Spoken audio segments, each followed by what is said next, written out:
কৃষক সংগঠন শক্তিশালী হলে আমাদের দল শক্তিশালী হবে।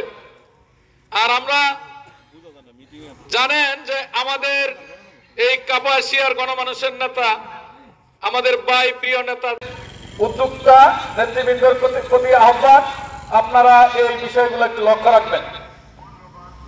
আর এরকম একটা ভালো অনুষ্ঠান করার জন্য, সমাবেশ করার জন্য আমার পক্ষ থেকে, করিহাট ইউনিয়ন বিএনপির পক্ষ থেকে ওই কর্মর টাকা বাংলাদেশে বিদেশ থেকে আসে, গার্মেন্টসে যারা চাকরি করে তারা সংসারে নিয়ে আসে। এই কারণে আমাদের এই মাটিতে বসে কৃষকের সাথে কৃষকের নেতারা বসে কাজ করবে, এটি আমাদের কৃষক দলের কর্মসূচি এবং হুকুম। আপনাদের সামনে আমাদের জনসংখ্যার আয় আমি আরো একবার বিরায় প্রতিবাদে বিক্ষোভে মানুষের মাঝে এনে দিব প্রবল জল উচ্ছ্বাস। এটি রুদ্র মোহাম্মদ শহীদুল্লাহর কথা। সংগ্রামী ভাইয়ের আমার, রাজনীতির সেই জল উচ্ছ্বাসকে মহাপ্লাবনে মহাপ্রলয়ঙ্কারী জ্বর রূপে রূপ দেওয়ার জন্য যাদের দীর্ঘদিনের রাজপথে যারা মৃত্যুকে সামনে রেখে মুক্তির জয়গান গিয়েছেন, যাদের মহাতাত্ত্বিক আন্দোলনে রাষ্ট্র প্রকম্পিত হয়েছিল, সেই সংগ্রামী জাতীয়তাবাদীদের মধ্যে উপস্থিত আছেন আজকের এই অনুষ্ঠানের সংগ্রামী সভাপতি, বাংলাদেশ জাতীয়তাবাদী কৃষক দল গাজীপুর জেলার বিপ্লবী সিনিয়র যুগ্ম আহ্বায়ক জনাব মাহবুবুর রহমান আমাদের মাঝে উপস্থিত আছেন, যার সুদূর সঞ্চালনায়, যার সুপ্রসন্ন সঞ্চালনায় আজকের এই অনুষ্ঠানটিতে তারের সঞ্চার করেছে। আজকের এই অনুষ্ঠানটিতে মাত্রা বৃদ্ধি পেয়েছে। সুযোগ্য সদস্য সচিব গাজীপুর জেলা কৃষক দলের আমাদের প্রান্তীয় নেতা আমাদের শাহরিয়াতুল আলম রিয়াজের আস্থাভাজন, শ্রদ্ধেয় জননেতা জনাব ফকির ইসলাম আলম জানু আমাদের মাঝে উপস্থিত আছেন। এই করিয়াটা বিএনপিকে তিনি হাল ধরে রেখেছেন। বিএনপি সংগ্রামী সভাপতি অ্যাডভোকেট লুৎফুর রহমান উপস্থিত আছেন। কৃষক দল কাপাসিয়া উপজেলা শাখার সাবেক সভাপতি সদস্য সচিব সহ যারা আজকে এই অনুষ্ঠানটি চমৎকারভাবে আয়োজন করেছেন। করিয়াটা ইউনিয়ন কৃষক দলের সংগ্রামী সভাপতি ফারুক মোল্লা এবং সদস্য সচিব আনোয়ার হোসেন বাদুল সহ উপস্থিত 5 নম্বর ওয়ার্ড বিএনপির সংগ্রামী সভাপতি আমাদের মোড়ল সাধারণ সম্পাদক আসেম শেখ সহ 4 নম্বর ওয়ার্ড বিএনপির সভাপতি মাদার ইসলাম শিকদার, 4 নম্বর ওয়ার্ড যুব দলের সংগ্রামী সাধারণ সম্পাদক আক্তার শিকদার সহ উপস্থিত আজকের আয়োজনের সম্মানিত উপস্থিতি সবাইকে কৃষক দল ঢাকা মহানগর দক্ষিণের পক্ষ থেকে সংগ্রামী অভিনন্দন শুভেচ্ছা জানাই। আমি অনেকের নাম জানি না, আসলে এই জন্য নাম বলতে না পারার জন্য দুঃখ প্রকাশ করছি। আপনাদের এই উপস্থিতিকে আমি স্বাগত জানাই। আমার ব্যক্তিগত পক্ষ থেকে আমার দলের সংগ্রামী সভাপতি কৃষিবিদ হাসান জাহিদ তহিম এবং সংগ্রামী সাধারণ সম্পাদক জনাব শহীদ ইসলাম বাবুল এবং এই এলাকার মাটির মানুষের নেতা, যার হাত ধরে আগামীর এই আন্দোলন কাপাসিয়া উপজেলা বিএনপি যার আলোকিত হবে, সেই সংগ্রামী সভাপতি এবং এই গাজীপুর জেলা বিএনপির সংগ্রামী সাধারণ সম্পাদক জনাব শাহরিয়াতুল আলম ভাইয়ের পক্ষ থেকে আপনাদের সবাইকে আন্তরিক অভিনন্দন এবং শুভেচ্ছা জানাই। এই উপস্থিতি আজকের এই অনুষ্ঠানটি আসলে বক্তব্য দেওয়ার অনুষ্ঠান নয়। এখানে আমাদের ভারপ্রাপ্ত চেয়ারম্যান দেশনায়ক জনাব তারেক রহমানের একটি লিখিত বক্তব্য এখানে আপনাদের সামনে পাঠ করা হবে।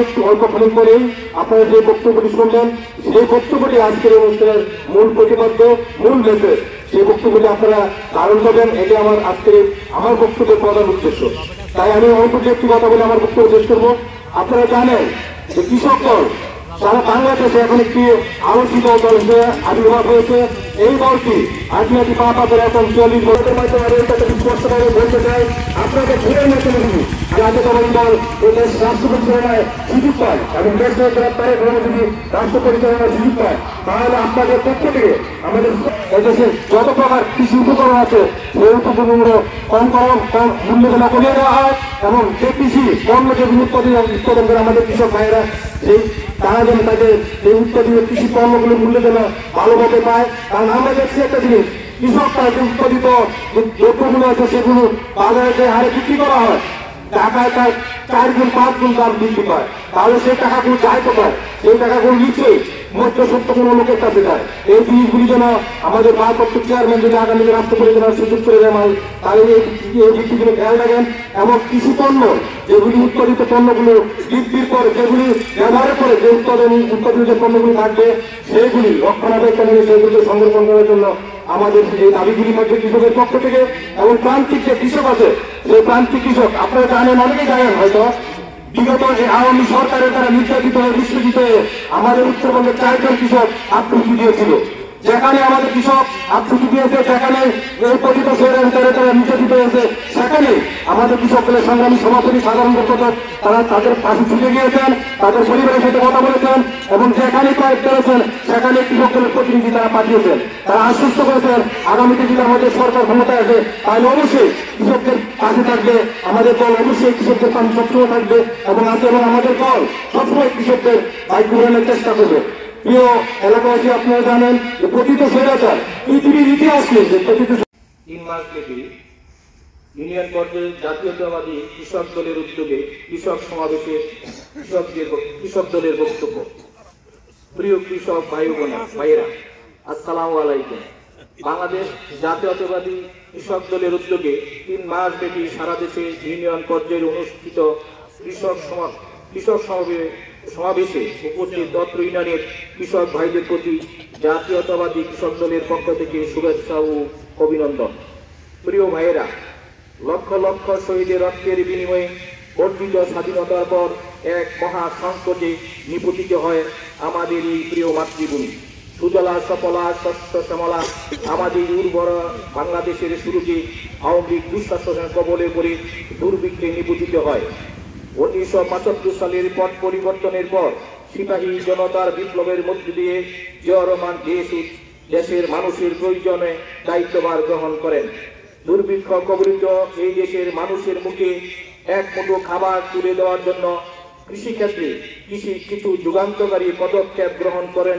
ফলে অতি অল্প সময়ের মধ্যে বাংলাদেশে সবুজ বিপ্লব শুরু হয় এবং খাদ্যে স্বয়ং সম্পূর্ণতা অর্জন করে বিদেশে খাদ্য রপ্তানি শুরু করে। কৃষিতে জিয়াউর রহমানের অবদান। লক্ষ লক্ষ শহীদের রক্তের বিনিময়ে অর্জিত স্বাধীনতার পর এক মহা সংকটে নিপতিত হয় আমাদের এই প্রিয় মাতৃভূমি। সফলা শস্য শ্যামলা আমাদের এই উর্বরা বাংলাদেশের শুরুতেই এক দুর্ভিক্ষের কবলে নিপতিত হয়। 1975 সালের মর্মান্তিক পট পরিবর্তনের পর সিপাহী জনতার বিপ্লবের মধ্য দিয়ে জিয়াউর রহমান দেশের মানুষের প্রয়োজনে দায়িত্বভার গ্রহণ করেন। দুর্ভিক্ষ কবলিত দেশের মানুষের মুখে এক মুঠো খাবার তুলে দেওয়ার জন্য কৃষিক্ষেত্রে কিছু যুগান্তকারী পদক্ষেপ গ্রহণ করেন। ফলে অতি অল্প সময়ের মধ্যে বাংলাদেশের সবুজ বিপ্লব শুরু হয় এবং খাদ্যে স্বয়ং সম্পূর্ণতা অর্জন করে বিদেশে খাদ্য রপ্তানি শুরু করে। বিশেষ কৃষি ঋণ কর্মসূচি। ক্ষুদ্র ও প্রান্তিক কৃষক যেন কৃষি উৎপাদনের অবদান রাখতে পারে, এজন্য 1977 সালের ফেব্রুয়ারি মাসে কোনো জামানত ছাড়াই 100 কোটি টাকার একটি বিশেষ কৃষি ঋণ কর্মসূচি প্রণয়ন করেন শহীদ রাষ্ট্রপতি জিয়াউর রহমান। জাতীয় বীজ অধ্যাদেশে বাংলাদেশ বীজ মানি ভালো ও অধিক ফসল। তাই 1977 সালের জুলাই মাসে জিয়াউর রহমান বীজ অধ্যাদেশ প্রণয়নের মাধ্যমে মানসম্মত বীজ কৃষকের হাতে পৌঁছানোর ব্যবস্থা করেন। ফলে কৃষকের বীজ কিনে প্রতারিত হওয়া থেকে রক্ষা পায়। ব্যক্তিগত বীজ শিল্প উন্নয়ন ও বিকাশে মাইলফলক হিসাবে কাজ করে। কৃষি সংস্কার কর্মসূচি। কৃষির উন্নয়ন ও আধুনিকায়নের জন্য কৃষি যন্ত্রপাতির সাথে কৃষকের সম্পৃক্ত করার কোনো বিকল্প নেই। তাই আধুনিক পাওয়ার ট্রলার, ট্রাক্টর, সেচ যন্ত্র এবং হারভেস্টার স্বল্পমূল্য কৃষকের মাঝে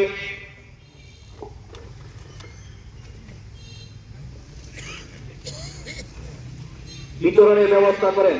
ফলশ্রুতিতে মাত্র কয়েক বছরের মধ্যে ধান উৎপাদিত 11.11 মিলিয়ন টন থেকে 13.66 মিলিয়ন টন বৃদ্ধি পায়। খাদ্য নিরাপত্তা নিশ্চিতকরণ।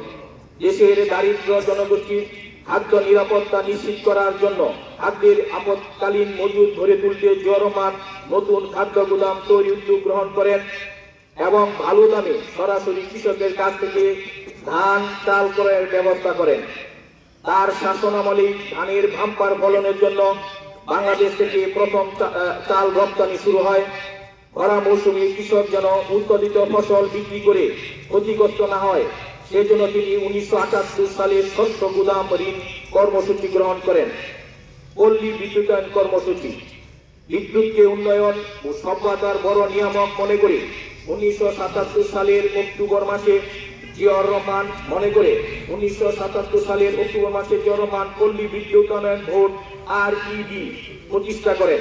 ফলে বাংলাদেশের শতকরা 98 গ্রাম এবং 5.08 মিলিয়ন কৃষি পরিবার বর্তমানে এই বিদ্যুৎ সুবিধা ভোগ করেন। বিদ্যুৎ সুবিধা ভোগ করছে, যা তৃতীয় বিশ্বের অন্যতম সফল ঘটনা। তিনি 1976 সালে বাংলাদেশ কেমিক্যাল ইন্ডাস্ট্রি প্রতিষ্ঠা করেন। ECIC প্রতিষ্ঠা। কৃষি বিপ্লবের ফলে দেশের ক্রমবর্ধমান সারের চাহিদা মেটানোর জন্য জিয়াউর রহমান নতুন সার কারখানা আশুগঞ্জ ফার্টিলাইজার ফ্যাক্টরি স্থাপনের উদ্যোগ নেন, যা ECIC আওতাধীন।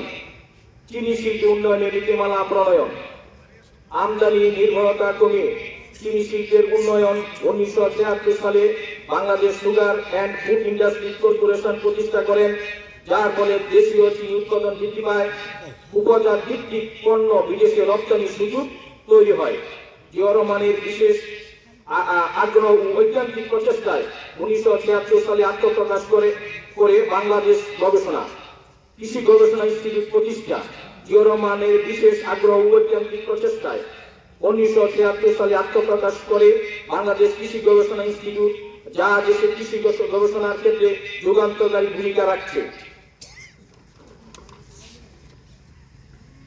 কৃষিতে খালেদা জিয়ার অবদান। উত্তরাঞ্চলের জনগণের খাদ্য নিরাপত্তা নিশ্চিতকরণে নিমিত্তে বরেন্দ্র অঞ্চলকে শস্য ভাণ্ডার রূপান্তরের লক্ষ্যে 1992 সালে তৎকালীন প্রধানমন্ত্রী বেগম খালেদা জিয়া বরেন্দ্র বহুমুখী উন্নয়ন কর্তৃপক্ষ BMEA প্রতিষ্ঠা করেন। আধুনিক কৃষি যন্ত্রপাতি ব্যবহারের মাধ্যমে ফসল ও উৎপাদন বৃদ্ধি, উৎপাদন ব্যয় হ্রাস এবং কৃষি শ্রমিকের ঘাটতি পূরণে কৃষি যান্ত্রিকরণ প্রকল্প চালু করেন। আধুনিক বায়োটেকনোলজি গবেষণা স্থাপন করেন, যার ফলে নতুন সার উদ্ভাবন করে কৃষিতে সূচনা করে। নন ইউরিয়া সার যেমন MOP এবং DAP সারের উপর প্রথম ভর্তুকি চালু করেন। কৃষি গবেষণা ও সম্প্রসারণ বিভাগে বেশ কিছু পদ উন্নয়ন খাত থেকে রাজস্ব খাতে স্থায়ীকরণের ব্যবস্থা করেন, বলে কৃষিক্ষেত্রে বৈপ্লবিক পরিবর্তন সাধিত ও 25 বিঘা জমি পর্যন্ত জমির খাজনা মওকুফ করেন। মগ্রাপ্রবণ এলাকায় কর্মসংস্থানের লক্ষ্যে একটি 50 কোটি টাকার তহবিল এবং চরাঞ্চলে জনবসতি উন্নয়নে 500 কোটি টাকার চর জীবিকায়ন প্রকল্প গ্রহণ করেন। 2004 সালে সংঘটিত প্রলয়ঙ্করী বন্যায় ক্ষতিগ্রস্ত কৃষকদের পুনর্বাসনের লক্ষ্যে 4 কোটি টাকার কৃষি পুনর্বাসন কর্মসূচি গ্রহণ করেন। উল্লেখ্য যে 2005-2006 এবং 2006-2007 অর্থ বছরে কৃষি ভর্তুকি ও পুনর্বাসন বাবদ বরাদ্দ দেওয়া হয় 1100 কোটি টাকা।